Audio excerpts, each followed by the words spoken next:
કહેવાય છે કે પૈસા ઉડાવવા તો સહેલા છે પણ પૈસા કમાવવા એટલા અઘરા. વાર્તામાં આવું જ કંઈક છે. પિતાના પૈસાથી જ મોજ શોખ થાય, પોતાના પૈસાથી તો જવાબદારી અદા થાય. એક રાજુ હતો. એ ખૂબ જ ધનવાન પરિવારનો છોકરો હતો. એના ઘરમાં ધન દોલત એટલું કે 7 પેઢી સુધી પણ ના ખૂટે. રાજુ મનમોજીલો હતો. એને કોઈ કામ કરવું ગમે જ નહીં. બસ આખો દિવસ બહાર ફરવું, ખાવું પીવું અને જલસાની જિંદગી જીવવી. રાજુ 10મું પાસ થઈ ગયો, 12મું પાસ થઈ ગયો અને હવે તો કોલેજ પણ પૂરી થઈ ગઈ, પણ એનામાં કોઈ સભાનતાપણું જોવા મળ્યું નહીં. એના પિતાને ચિંતા થવા લાગી. જો આ આવું ને આવું કરશે તો તે પોતાના જીવનમાં આગળ નહીં વધી શકે. લાગે છે મારે જ હવે કંઈક કરવું પડશે.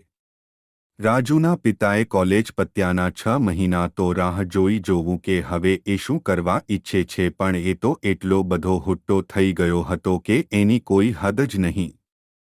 ગમે ત્યારે બહાર જવાનું, ગમે ત્યારે જમવાનું, કોઈ કામ સમયે ના કરવું, એના માટે કોઈ રિવાજ નહીં, નિયમ નહીં. આ બધું એના પિતાને તો ખ્યાલ ન હતો. આ તો જ્યારે તેઓ થોડા દિવસ બીમાર પડી ગયા ત્યારે જોયું તો તેનો દીકરો હાથમાંથી છૂટી ગયો છે એવું લાગ્યું. એની માં તો કોઈ ધ્યાન આપતી જ નહોતી એવું કહી શકાય. હવે મુદ્દાની વાત એ હતી કે આને સુધારવા કરવું શું? એ હતું. બસ થોડા સમય બાદ તબિયતમાં સુધાર આવે તેની જ એ રાહ જોઈ રહ્યા હતા. થોડા સમય બાદ એમની તબિયત સુધારવા મળી. તેઓ સાજા થઈ ગયા અને ઓફિસનું જે કામ હતું એ બધું પતાવી લીધા બાદ એના દીકરા વિશે વિચાર્યું.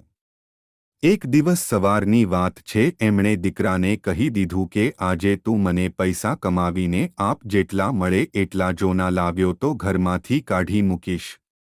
એટલે એને એના પિતાને ગયા બાદમાં જોડે 1000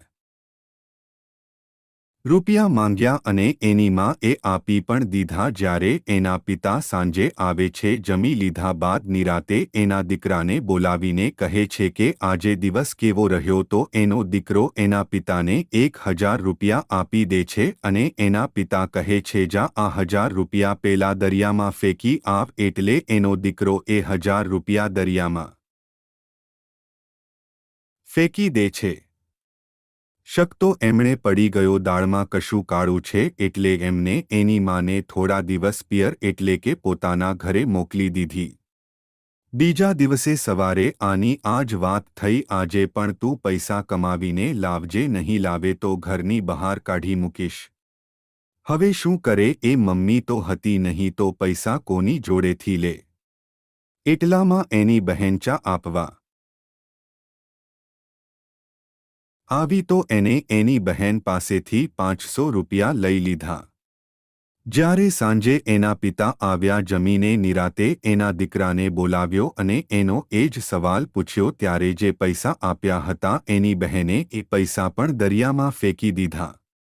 એના પિતાને હજુ પણ દાળમાં કાળું લાગતું હતું એટલે એમને એની બહેનને પણ મામાના ઘરે મોકલી દીધી થોડા દિવસ માટે.